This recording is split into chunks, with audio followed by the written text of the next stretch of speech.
We'll go back in time.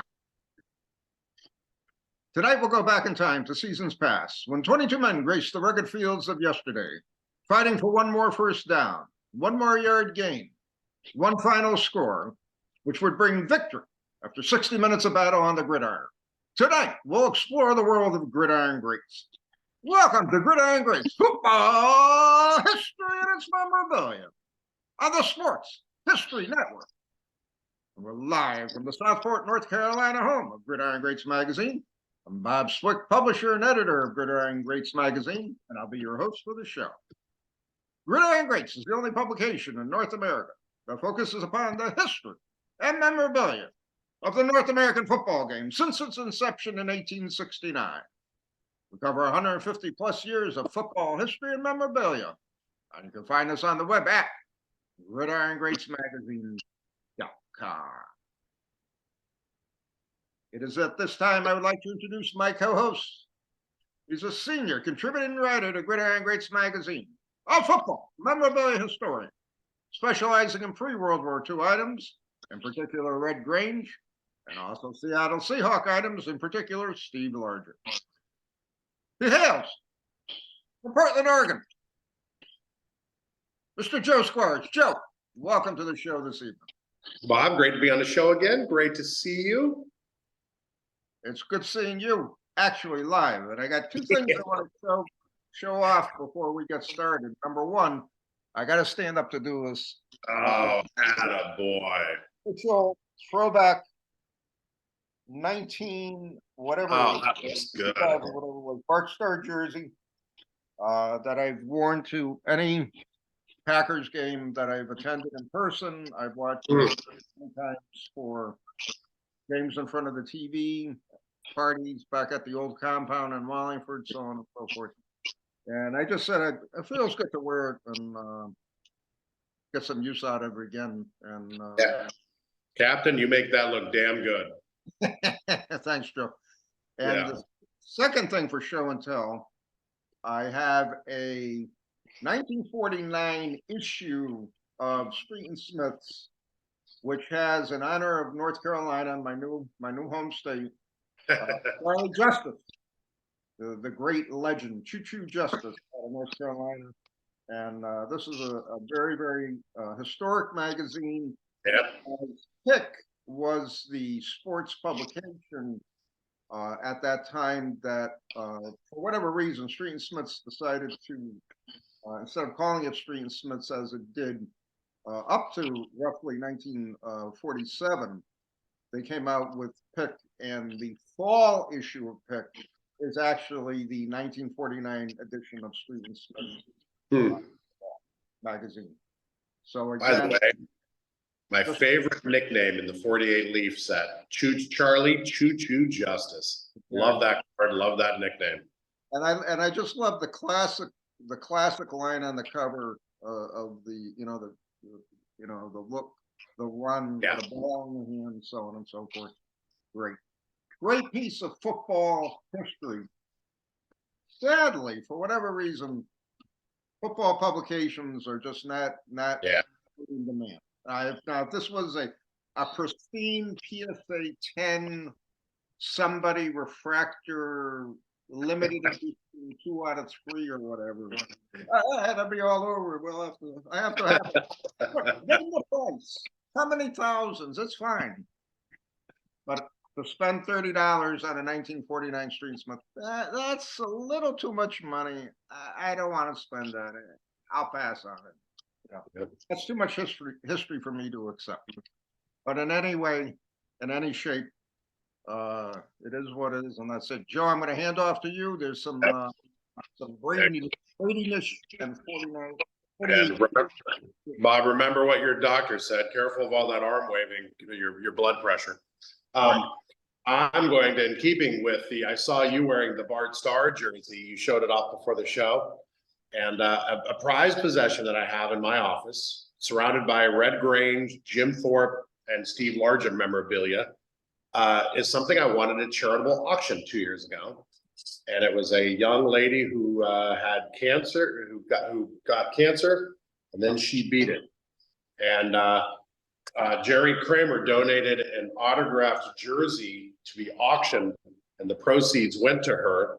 Yep. And I was lucky enough to be the high bidder on our VFC website chat room and win it. And as a thank you, she sent me this, Mackenzie sent me this very nice signed postcard of her wearing it. This sits very prominently in my office. It means a lot to me. Not only is it Jerry Kramer, one of the smartest players to ever lace them up, but just the provenance of it, where it came from. And I have a lot of people who ask me, who's Kramer? This seems a little out of place in your office. And I just tell them to flip that postcard over. And that kind of explains it all. So, Bob, I got to ask the question a lot of our watchers, our viewers are wondering. When you wear that Bard Star jersey into a stadium, whether it's home or away, how many people ask you who's Star? Ooh, that's tough. A few people did, believe it or not, at the Meadowlands. I saw the Jets and the Packers play, and I was walking in. I took some razzing at that time from some Jets fans booing me as I walked in. Yeah. A couple guys, no lie, we were in the third tier. We were actually closer to the Seagulls than possible. Than the Jets. A guy 2 rows over, your guy said, who's 15 on the Packers? I don't know who that guy is. And then I had to explain it to him. And I was with 2 big Packer fans. And like, we're all shaking our heads and like, wow. And I just said, I just hope we get out of here alive at the end of the game. And it was a typical Packer Jets game. The Packers rolled the Jets. It wasn't even, it was amazing. And then walking out, I distinctly remember 2 guys who had a little too much to drink were really razzing me all the way to the car. Now, I'm not a tall guy. I'm not a big guy. But the guy I was with was like 6'2", 300 pounds. And he just kind of looked at him and just said, guys, just stop messing around. And that's it. And they were, By the way, Bob, the default Jets fan has had too much to drink, especially after the game. You don't even need to state that. You just say Jets fan, and immediately you're like, okay, guys drunk. I want to clarify because there were many nice Jets fans there. They were not inebriated or whatever. But my wife and I's goal when we got married was to have a picture of us standing in front of every NFL stadium wearing a Steve Largent jersey. We made it through about 6, and then kids started happening, and that kind of puts a block on things. But I've been to a couple stadiums. The one that really came to mind was Philadelphia. We went there in 2005, December of 2005, and that's the year we went to the Super Bowl the first time. Sean Alexander, Matt Hasselbeck, and I'm walking in, and the fans are chanting, "A-hole." And once one person started, you'd get 1,000 people. I've never had 1,000 people call me a name before, so that was kind of nice. But I always arm myself with knowing more about their team than most of the fans, which is pretty easy. I know a lot. Some people are like, "Largent sucks," and I'm like, "Really? He's in the Hall of Fame." Yeah.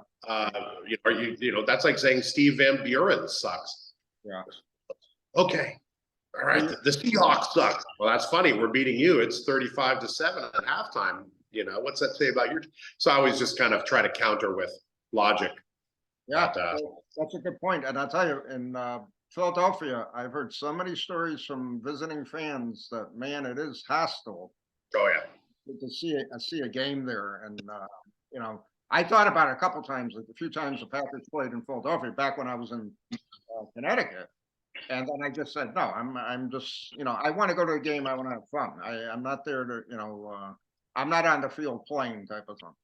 So yeah, that's it. One other quick story on this jersey, Soldier Field back in 2012. Jack Adams, Andy Becker, my daughter.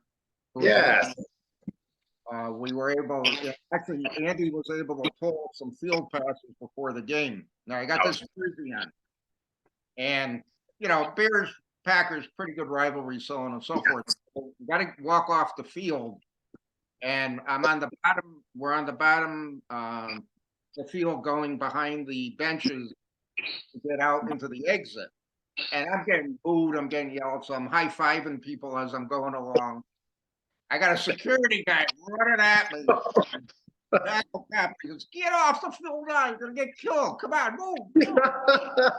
Looking around, and then so a bunch of people were starting applauding me when I was going off. I just had a good laugh over that. And that was another game. The Packers rolled the Bears that day, so it was just another amazing experience. It's a small world, Bob. I went to a Seahawks Bears game with Andy Becker. Stayed at his house. We took a cab in, had lunch with Josh Adams, and then we took a cab, got dropped off about a mile, and Andy and I poured ourselves into a rickshaw and rickshawed up to the front gate of Soldier Stadium. And I've got a great picture standing, outside the stadium with him and I in a rickshaw. I'll share with you. But all right, to Brady and 48 Leafs on the auction. Yeah. I don't know if anyone was watching Heritage that fired off over the Thanksgiving holiday. There were quite a few 48 Leafs, very high grade. As you know, I've written an article about the card doctoring, how they love the 48 Leaf set just because of the variation in size from 60 to 70 millimeters on the high side. And a lot of cards that were obviously trimmed to me.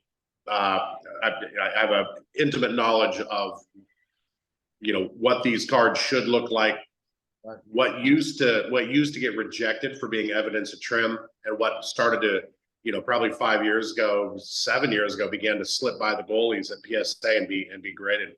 A 48 Leaf Clyde Bulldog Turner PSA 8 went for $1,400. 10 years ago, that was an $8,000 card. Bobby Lane PSA 8 went for $15,000. That's right in there. That was a good looking card, actually. George McCaffrey PSA 8. Speaking of Bears, sold for $1,800. I mean, that's a $5,000-$6,000 card normally. Bob Waterfield, University of Oregon great PSA 8, sold for $2,400. That's an $8,000 card 10 years ago. Charlie Trippy, $3,800. The one that got my attention was Slingin' Sammy Bob, Burgundy, PSA 8 Burgundy jersey. PSA 8 Sammy Bob, probably the marquee card in the 48 Leaf set. It went for $11,000. That was probably a $20,000 card a decade ago. And the one surprise was the concrete Charlie Bednarik rookie card, PSA 7, went for $27,000. And I've seen this card before. There's not that many PSA 7s. This is a $7,000 or $8,000 card. So somebody obviously needed that. Somebody liked it. But a couple outliers, but all in all, prices on high grade PSA 8 48 Leafs were probably a half to 40% off their highs, before, trimming came. And I don't know what to equate that to. Is that saturation of high grade, or is that people being educated about what a trimmed card looks like? I got a feeling it's a combination of both, but can you imagine spending 25,000 for a card, and now you're going to be lucky you're going to get half, if at most half for that card, knowing that's been doctored type of thing. And again, the 48 Leaf, I've said this 100 times, if I said it once, when I was putting that set together, I rarely ever saw any card better than X or X plus or X near mint. There's no possible way those nice cards came into the market all of a sudden out of nowhere. It's impossible as far as I'm concerned. Yeah, but I will mention a lot of these were the older flips, older grades. So somebody probably paid a lot of money for these, 10, 12 years ago, and decided to get out of collecting, and is probably very unpleasantly surprised at some of the results and prices. Right. What happened with that Brady? And both your and I's favorite card. And it takes a second to say it together, and I had to write it down. It is the 2000 playoff contender Tom Brady championship ticket autograph rookie card. Yeah, I'll send you the script later on, Captain. But one of those popped in Heritage, and you and I keep very close eye on those. This is one of 82 examples graded to date. And they grade them on the quality of the card and the quality of the autograph. I'm going to give you a brief history. This card sold for $855,000 over the weekend. That includes the buyer's premium. That's nearly $1 million. This Mint 9, the BGS 9 Auto 10 is the highest graded Tom Brady 2000 playoff contender Tom Brady championship ticket autograph rookie card to sell. I just like saying it at this point. I'm going to give you the history of the three that I've seen fire off. April of 21, a 8.5, a BGS 8.5 and 10 auto sold for $850,000. 2 weeks later, one sold in Leland's for $2.25 million. Lesser grade. The one that was 850 was an 8.5 and 10. The one that sold for triple that was an 8.59 auto. So obviously somebody missed out in April of 21, and 2 weeks later went, I have to have this. Right. $2,252,000 for an 8.5 and 9 auto. So fast forward 2.5 years, this is the first one that's popped since then. This is the highest graded one yet that we've seen, a 9 grade. The other two are 8.5s and a 10 auto. The 2.25 million one was a 9 auto, and the 850 was a 10 auto. So this one sold for 855. So I mean, you can see the want, the need for this this rare Tom Brady rookie card is is waning. Well, one quick point on this. We know publicly 3 went to auction. Okay, we know there's got to be a lot of them in hands of private collectors. We don't know of any private transactions because they're not advertised. Good point. But let's just call it. It is realistically $1 million card, and it's defining and moving our hobby right now for whatever reason. I know I would do different things with $1 million and not put it in that Brady card. I mean, if I had unlimited income, yeah, I probably would buy it just to say I had it. It's astounding to me that that card is going for that price. It's just amazing, truly amazing. Yeah, I agree. I saved those. I saved the prices of them. It's fascinating. It's yeah, just fascinating to see that what people are spending on that card. That's gambling. That's like, I assume this is going to go up. People are going to want more of this. Yeah. But I mean, yeah, it's unbelievable. Oh, well. Our special guest is here, and I don't want to keep him waiting any longer. Let me introduce him. His love of playing the game of football led him to officiate it at the high school level when he was in college. He wore the stripes for 27 years on the playing fields of Pennsylvania, and it gave him an appreciation for the rules side of our very complex game. In the early 2000s, he wrote for a couple of officiating websites and was assigned to a history of the rules series. That was it. He was hooked on the history and started the Pigskin Dispatch.com. It's a website. He lives in Erie, Pennsylvania, and is married with 4 adult children and 3 grandchildren. His day job is the materials manager for a local steel fabrication and machining industrial plant. And I'd like to welcome to our show this evening, Mr. Darin Hayes. Darin, welcome to the show. Well, thank you, gentlemen. It's an honor to be here with you. Nice to see you, Joe, and you and on here. And I apologize for my camera not working. Having a little bit of technical difficulty. Not a Bob problem. You weren't a handsome man, and you're pretty shy. So we're good. You're getting a better view of the logo than you would be of me, so you won't be as afraid. So that's a good thing. Hey, that's no problem. That's no problem whatsoever. I'd like to start off by asking you, Darin, how did you get interested in football and officiating? Well, in Western Pennsylvania, I don't know if you two have ever visited Western Pennsylvania, but it's football is king. All the way from the south part of Western Pennsylvania down by Pittsburgh and Washington, PA, where W&J is, and Pitt, all the way up to Erie. We're up in the stovepipe of Pennsylvania, right up on the lake, and everything revolves around football. It's high school football, it's college football, it's pro football. Erie sits about 100 miles from the Buffalo Bills home stadium, the Pittsburgh Steelers home stadium, Cleveland Browns home stadium. We're about 130 miles from Canton. So, and the Canadian Football Hall of Fame in Hamilton is probably about 130 miles from us. So we have a lot of football in our area, and we love it. And it just, I grew up to it. If I didn't like football, I'd probably be kicked out of my home. So,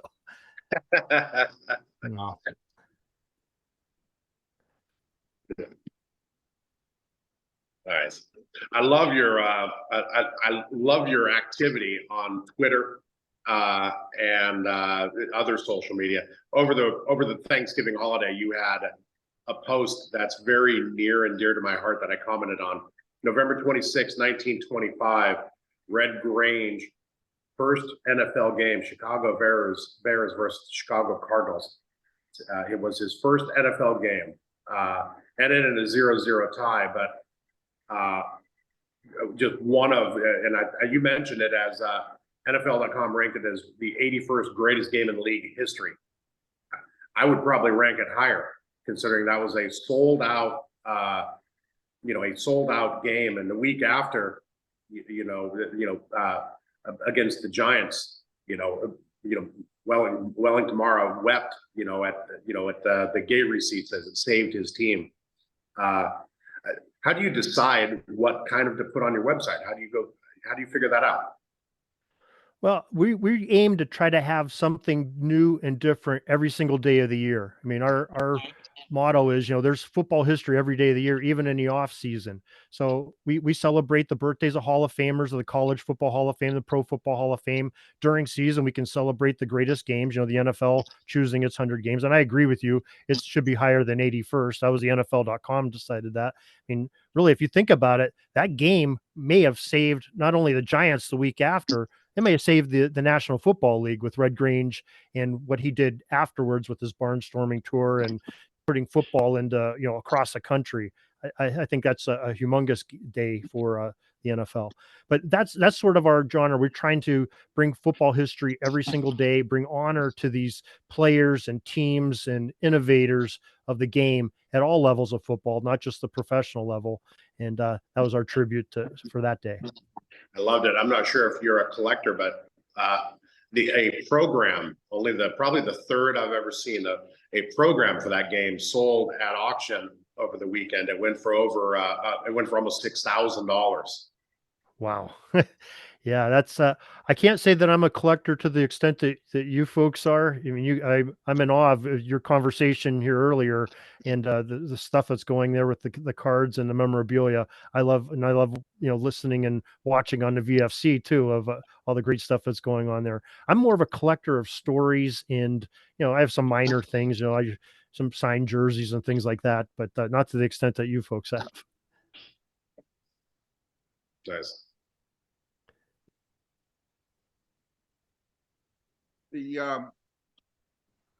Darin, I got through recently with your brand new book, which is called The World's Greatest Pro Gridiron Team, the 1903 Franklin All-Star.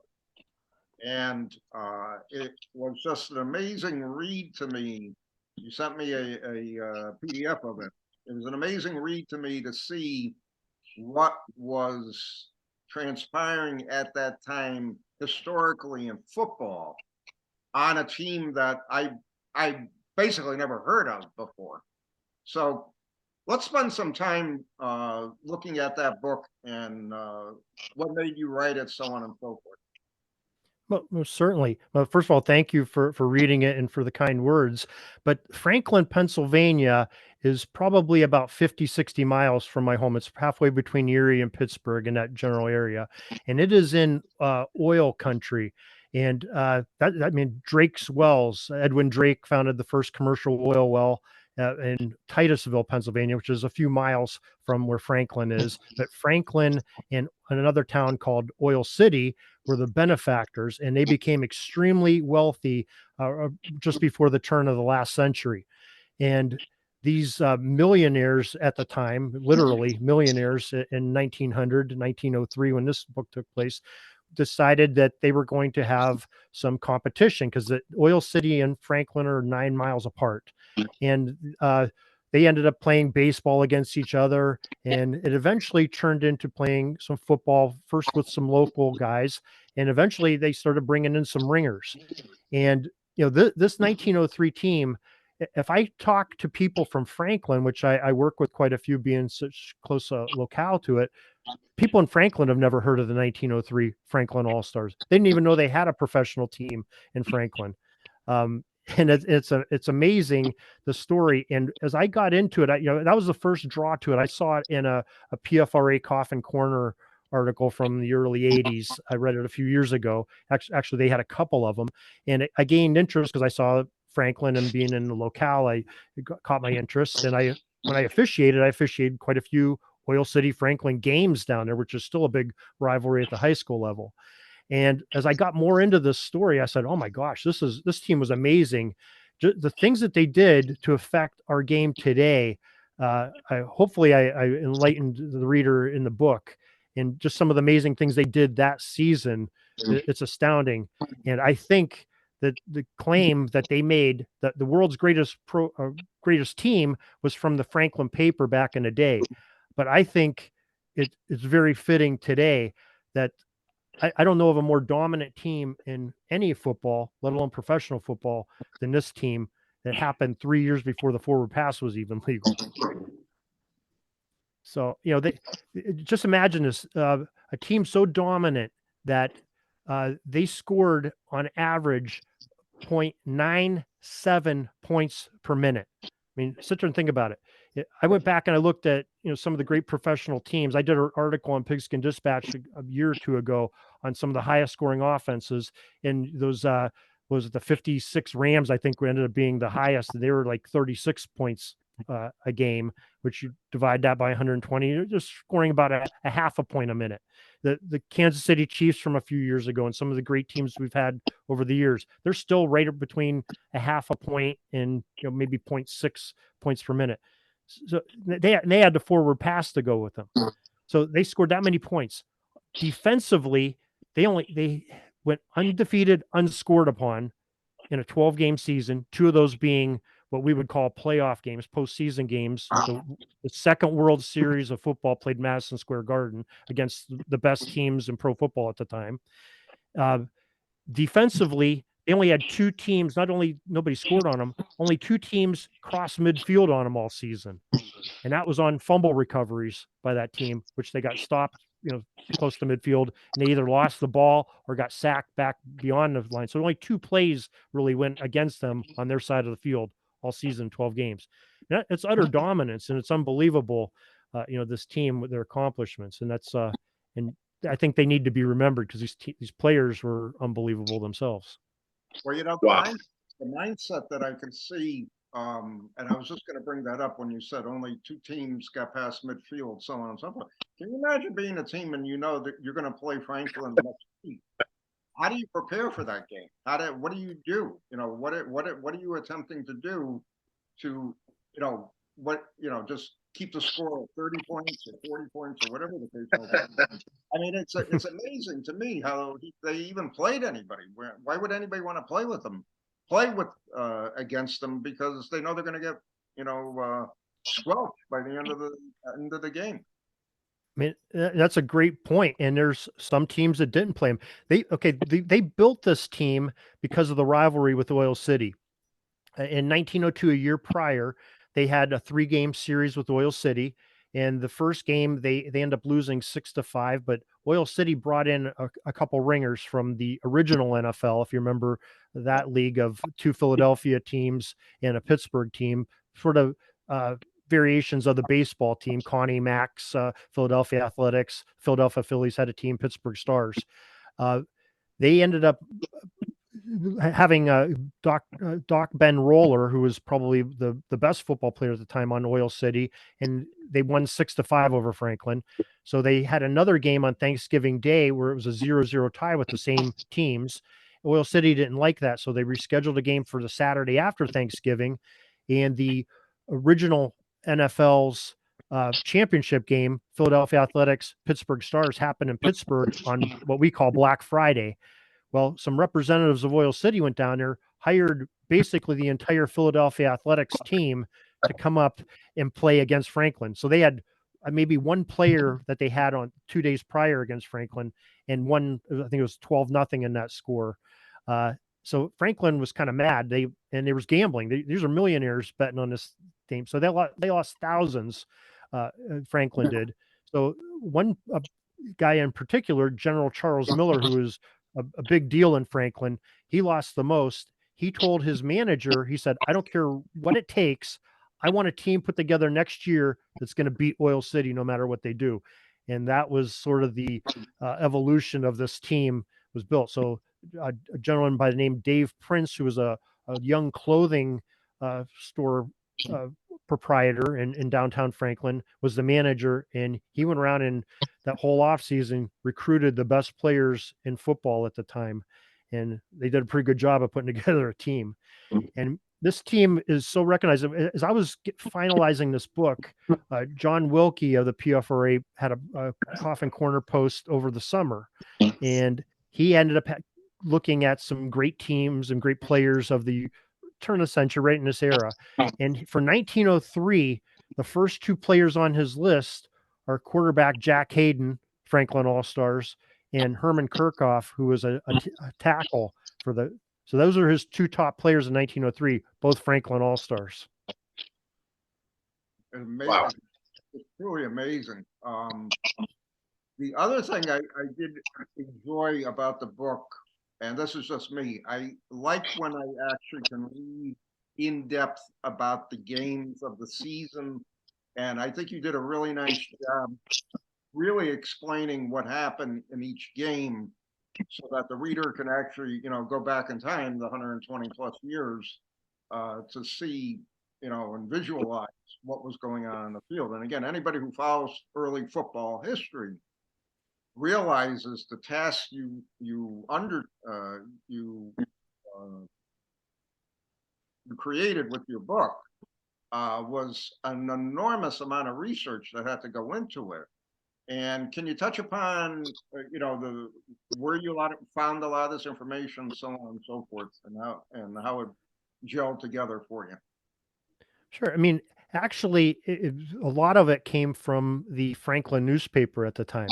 Now, this is a day before they had sports pages and sports journalism, but this was such big news, this team. And this town of Franklin, they were so ticked off at Oil City that everything that happened with this team from October through December was most of it was front page news. Every game was front page on there, and they went into extreme detail, much more detail than our newspapers do today, because we have video and other sources of media to look at. But this is their only source of getting the news, and the journalists on that, they just did a great job, and they covered it like a news story, which was great for us today because we have so much information on them. The other thing, there's some great resources. I mean, I got to tip my hat to the Venango Historical Society that is in that area. They're actually in downtown Franklin, and they gave me a wealth of information about General Miller and his partner Joseph Sibley and some of the other characters that are in there. And others of it was a lot of PFRA and some other great sources like that had some good stuff on some of the players, and Washington and Jefferson University, who had many of the main players came from that school. They were able to provide me some information, some photos that are in the book as well. Wow. Now, do you know, not to put you on the spot, but do you know if any, or if they issued an actual program for each game? And do they have a physical ticket? I'm just curious about that. That I do not know. That's a good question. I could find very little of, there's only one image of the team, and that they had a photographer take a team photo, and that's sort of the cover of the book. And I have the money shot in the book, and that's the only photo I could find. I found photos of the players, maybe in their college days, or many of these players went on to play when, because this team, in essence, ended professional football in Pennsylvania. From 1892 with Pudge Heffelfinger and some of the other great teams that happened. It was all Western Pennsylvania focused right up through 1903 with Franklin. After that, it's sort of poof. There's nothing happening till you have some Eastern teams. The Frankfurt Yellow Jackets and the Pottsville Maroons come up, but not until the Steelers in 1933 is there really anything talked about professional football in Western Pennsylvania. That's because all these players, when Franklin said, we can't do anymore. We went undefeated. We beat everybody. Nobody could score on us. Nobody could move the ball on us. And what else do we have to prove? Oil City did not play them that year in 1903, by the way. They ended up forfeiting and not playing, and somehow they got their money back. Franklin people were too nice to them. But yeah, Frank. So when we were talking earlier, teams wouldn't play them. Oil City, the team they built this team for, would not play them, and just because to not face embarrassment. So, but all these players in 1904, you found them on the Canton Bulldogs, the Massillon Tigers, some of those teams. So it ended up turning into the mythical Ohio League with many of those players. You'll see them on those teams. What an interesting stat. Points per minute. I've never heard it put like that, but it was fascinating. Here you say, 0.97 points per minute. So they're racking up 55 plus, points per game on average. That's really interesting. Well, it didn't really exactly work like that because timing was different back then. And we get into this. Actually, Timothy P. Brown, VFC member, collector. I know you folks are familiar with him. Footballarchaeology.com.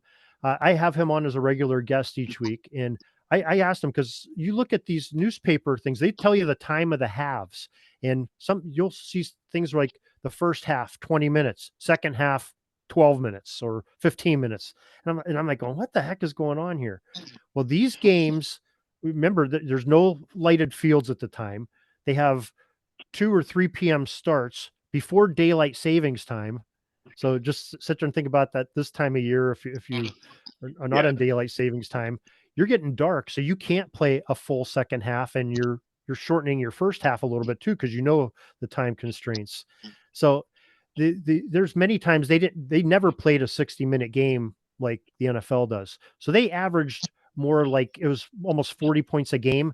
But I knew exactly how many minutes they played all year, including the 2 games at Madison Square Garden. Oh, that's interesting. I actually didn't know that. Huh. And I sort of went through, and you think of that same year, or maybe it's within a couple of years, they had the point a minute teams of the Michigan, the Wolverines, and they actually only averaged like 0.7 points per minute in reality, even though they called them a point minute teams. And College had a point a minute team. They were like 0.72 points per minute. So I just factored in. I said, I know how much time they played. I know how many points they scored. And I was astounded when I saw how many points they scored before the forward pass. I was floored. That's just really cool. I love your Pigskin Dispatch podcast you do. They're just little shorts. Most of them are like, you have some 9-minute ones, 18-minute ones, and then every once in a while you have a 55-minute one. My favorite was your number 12. You've done 265 of these, by the way. That's impressive. My favorite was your number 12 that I listened to a couple days ago before the show. The Seahawks get their wings. Obviously, being a Seahawk fan, that one got my attention. How do you decide what your topic is? Why the variation in time between them? And how do you decide that? Well, actually, you're seeing that episode 265. That's our 3rd season. There's almost 1,500 podcasts in there since 2020. There's 2 more seasons back there. And originally what I did is I went and I did one every single day, because like, to stay in tune with the daily news, talk about the Hall of Famers that are having birthdays and doing all that. So that's where the first 365 came from. And then I did a series on every jersey number, which you're talking about, the number 12s. We had guests on, and sometimes they get longer. If I have a guest on, an author wants to talk about his book, similar to what we're doing right now, come on, we'll talk about them. Whatever they're talking about, team or player or group of players. And so those generally go a little bit longer, or we're talking about the jersey numbers where we're paying tribute to the great players that wore number 12, or we had one number 15, you're showing off the Bart Starr uniform earlier, Bob was. And, so we got to talk about that. And I have guests on that talked about that. So many of those jersey numbers were guests that came on and spoke. Many people that I'm sure you guys have talked to. This is, I didn't see on here. I thought this was it. That you're saying that, and it's 261. I apologize. You're saying there are other seasons of this, and it's over 1,000. I didn't know that. I don't see. That's fascinating. Darin is the king of football podcasting, in my opinion. And, I am just still in awe. You did one a day for that couple of years that you did it. Just amazing, amazing. And you're still married, and that's a good thing. And you're still married. I suppose having a 15-minute one is like, just stepping off to the side and going for it. That's really cool. I dug these. These are just short nibbles, walking the dog, and I listened about probably about 6 or 8 of them before the show after Bob sent the link. Oh, well, thank you. Yeah, my wife was very understanding. She knew going in that I was a football fanatic, and so when I got out of officiating, which I was gone like every day of the week during 3 months of the year, getting into this now, I'm doing it 365 days a year. So she understands, and so. Oh wow, that's great.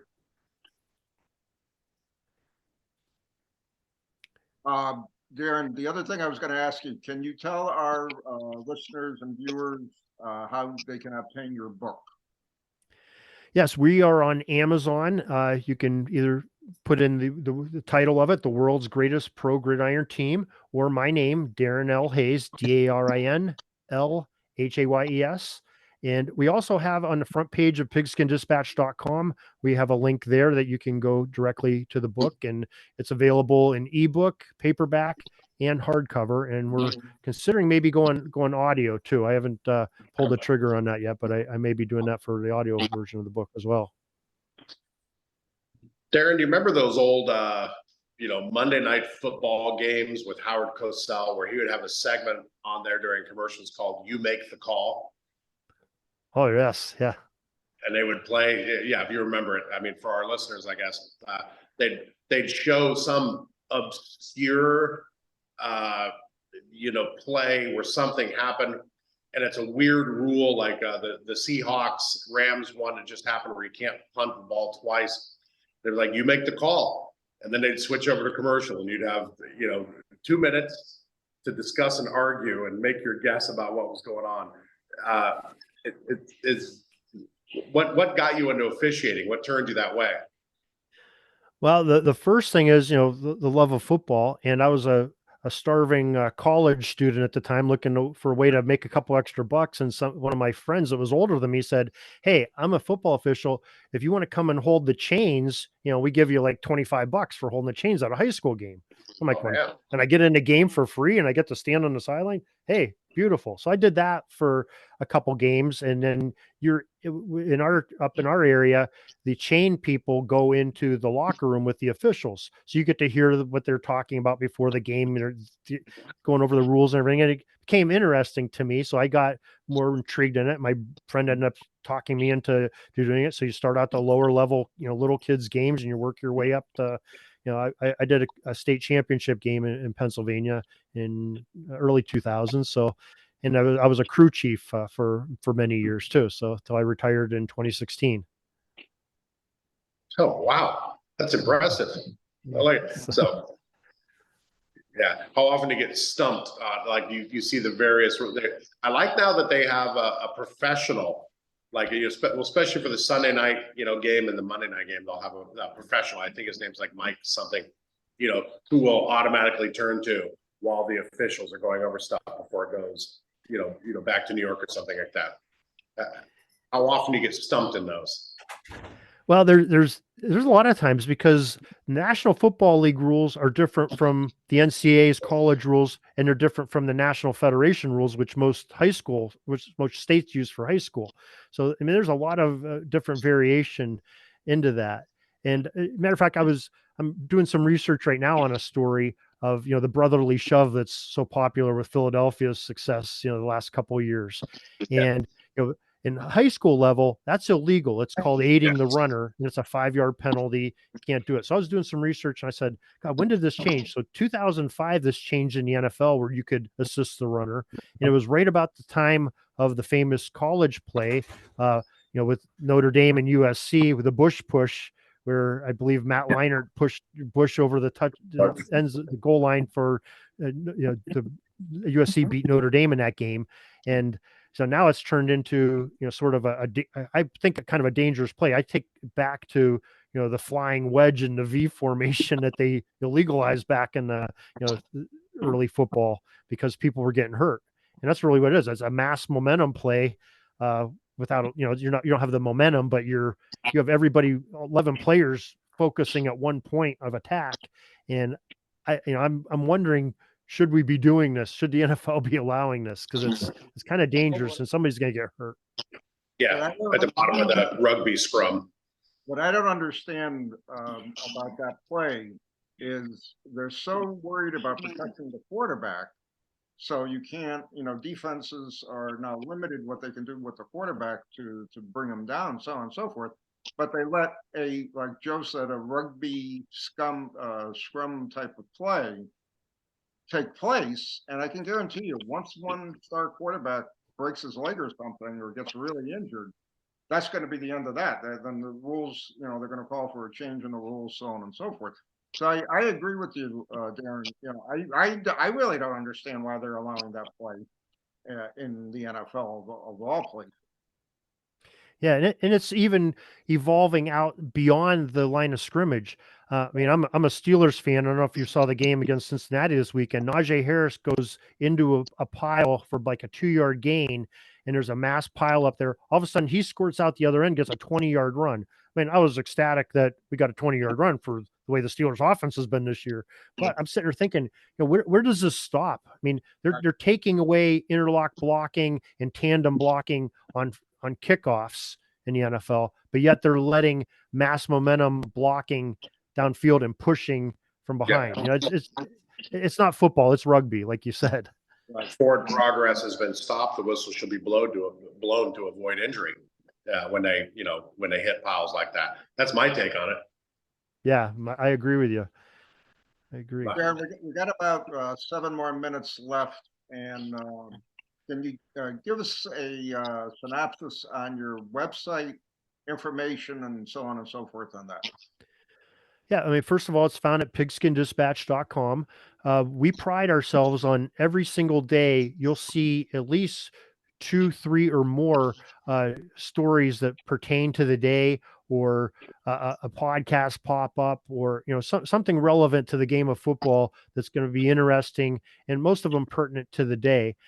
We have a sister website because our jersey series that we talked about earlier had so much success with the NFL jerseys. People were asking me, hey, why doesn't somebody do this for Major League Baseball or for hockey or the NBA? So we created a website called jerseydispatch.com that sort of focuses on the players and giving attention through their jersey number and paying homage to them in different ways. So we're having some fun with that too. So that's at jerseydispatch.com. But pigskindispatch.com, football focused. We try to keep things football fun. And that's one of the things that just like I'm sure you guys can attest to, your collecting probably takes you back to your childhood when everything associated with football was just fun. Whether it was a football card, opening up that pack of cards when you get them at the stores, almost like unwrapping a gift at Christmas Day every time. You don't know what's going to be in there.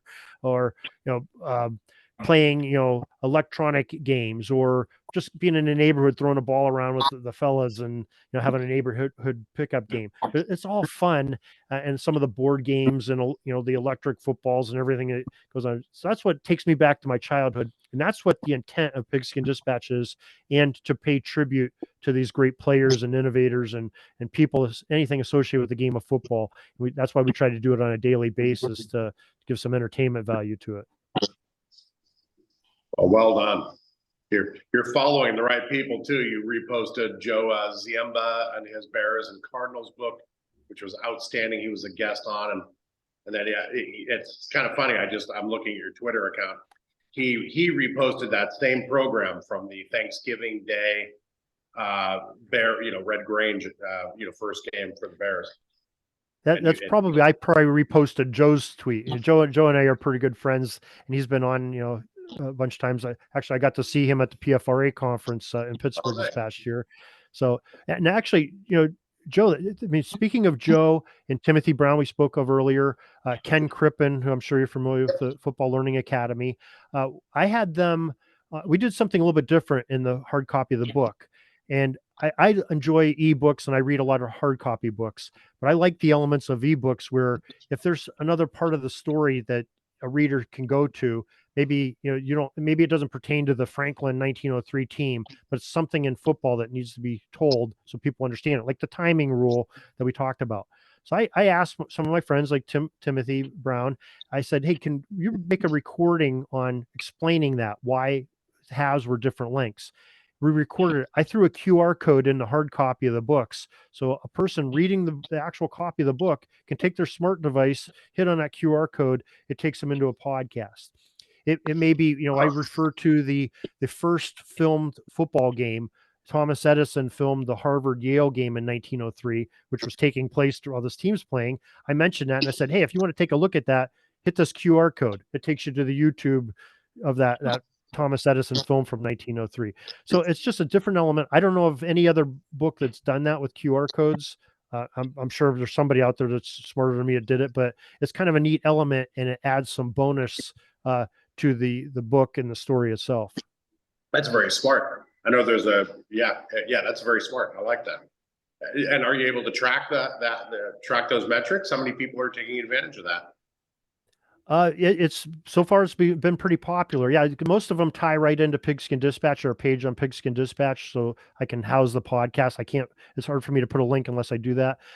But Ken Crippen, his Football Learning Academy podcast, I have that. Joe Ziemba, When Football Was Football podcast. So they each donated their time and did some research on that. So you'll hear their podcast pop up in there, and it's just shortened version. I tried to cut the commercials out of it and all the the regular stuff that you hear if you go on to a podcast. So, it's trying to pay for the podcast to come on, but we took some of that stuff out of there, and it really turned out really nice, and very, very proud of that fact too. And I appreciate those gentlemen for helping me, because they really added to the story. Outstanding. So we thank you for your time. We usually end the show asking people what advice you would give to beginning collectors, but you said you don't collect anything. What do you you're at an advantage. You can see what Bob and I have hanging on our walls and our shelves. What do you have hanging around your office? What do you collect? What do you have? I mean, a lot of my stuff is Steeler oriented, because I'm a Steeler fan at heart. Growing up in the 70s, in Western Pennsylvania, it was a perfect time to be a kid. And so I got some great items. This past summer, I got to meet John Kolb at the PFRA convention. So I have a photo of him hanging up, him and I together, and his autograph. I actually got his football card, his rookie card. He signed it. So I have that hanging up. I met Hines Ward this past year, and he took the jersey. I had his jersey on when I met him. I knew he was going to be at this event. He took the jersey right off my back, signed it. And so I was happy with that. And I also got the chance to meet Jerome Bettis this year too, and have a signed autograph from him hanging up. So that's more personal type stuff, but of some great players that I really enjoyed throughout their careers. I've met Jack Lambert, I've met Jack Ham, One I did not get a chance to meet was Franco Harris, and I'm really bummed about that. And I was hoping he might have been at the PFRA conference when it was in Pittsburgh this past year, but his untimely death sort of did that in. But that's one person I regret that I never got to meet. Oddly enough, Franco was at a golf tournament I was at. And it was just one of those odd coincidences here in Oregon. And I just went up and, man, I'm a huge fan. Just classy. He was so warm, so open. It was really cool. That was about 10 years ago. Wow, that would be a great experience. You're lucky. Yeah. That's great. Well, Darin, we're almost out of time. I really appreciate you coming on to the show and talking about your book and your websites. I do have to thank you for all you do for the hobby and for football history and memorabilia in general. You have it way over me as far as the number of podcasts. I could never do that. Could never keep up with that. I'm lucky I can get 2 out a month. That's basically my limit. But we spend a lot of time on the magazine, obviously, so that kind of eats up a lot of our time. But I appreciate everything you do, and I appreciate you coming on the show tonight and talking. Well, thank you guys for the invitation. Thanks for the kind words. And some people will call that an illness, what I had doing that many podcasts, and I can't disagree with them. So, but I appreciate you guys having me on and great conversation. So thank you. All right. Right. We're down to 2 minutes. If you're not a subscriber to Gridiron Greats Magazine, what are you waiting for? GridironGreatsMagazine.com. Joe, 2-minute warning handoff to you. What'd you pick up on tonight's show? If you're not a subscriber to Gridiron Greats, what are you waiting for? A little panache. Let's do it.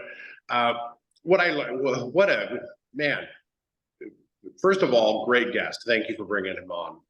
I've met him through VFC or seen his post, and it's interesting. The normal research you do when a guest comes on, you're like, oh, I know him. Let me do a deep dive and get a little more. And whenever somebody has a podcast or something, I always enjoy listening to that. It's fascinating. There are people out there like you, Bob, who do the heavy lifting for the hobby. Being the publisher of Gridiron Greats is, you are literally doing the Lord's work here for the hobby, putting out a fantastic publication that people love. I was just doing my recap, reading these before I put them in my official file, where I categorize them. But just people like Darin who've done. I was stunned at 265 podcasts. I was stunned to learn it was triple that. Yeah, it's amazing the amount of podcasts he does, and the information is just phenomenal. I mean, I literally learn something every day reading his stuff, listening to his podcast, so on and so forth. And Yeah. I'm going to do a shameless plug for Sports History Network, the podcast network we're on now. The podcasts on this network are just incredible to me. The information, and even if you like other sports besides football, so on and so forth, there's some great information there. It's truly amazing to me. It's like a whole new world's opened up as far as football history and memorabilia, in my opinion. All right, we're out of time. Thanks for listening. Thanks for watching. And we'll be back hopefully in another week or two with our next podcast. Take care.